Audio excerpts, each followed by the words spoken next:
Hi, I'm Dr. Arun Raghavan from Chennai, India. I'm a physician practicing diabetes. I want to discuss about diabetes and the heart.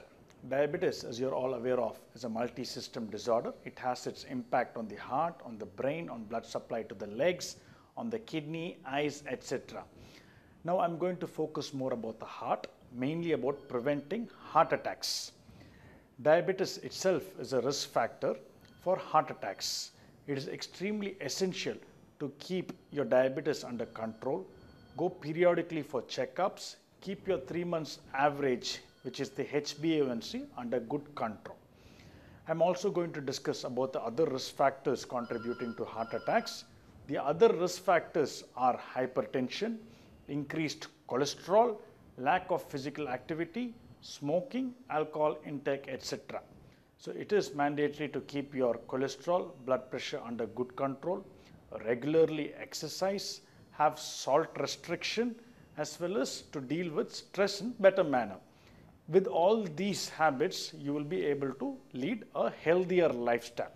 Now, I also want to touch upon some symptoms of heart problems, especially in diabetes care.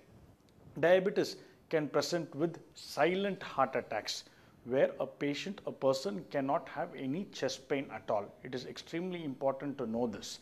And also, kindly go for periodical cardiac checkups, which is your heart checkups, where you can do your electrocardiogram, echo, stress ECG, and other investigations such as the coronary angiogram or a 64-slice CT.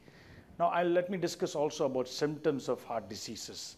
One we all know is difficulty in breathing, also palpitations, and chest pain may or may not be there. The other symptom which is quite important is whenever you have breathlessness on walking or on climbing staircases. This is a very important symptom which has to be addressed, and there are drugs available presently which can probably help in preventing heart diseases such as aspirin. You have to meet your diabetologist, cardiologist when you have such symptoms. Maybe do a coronary angiogram and see if you can prevent heart attacks. I would also like to touch a little bit on the treatment aspect. Whenever you have any chest discomfort or experience any of the symptoms I just discussed, you can seek a health care urgently. Whenever heart attack is diagnosed early and treated early, it has a much better outcome. So treatment when started within the first 1 hour or 12 hours or 24 hours has a much better outcome than treatment on the second and third day. With this, I would like to finish my talk. Thank you.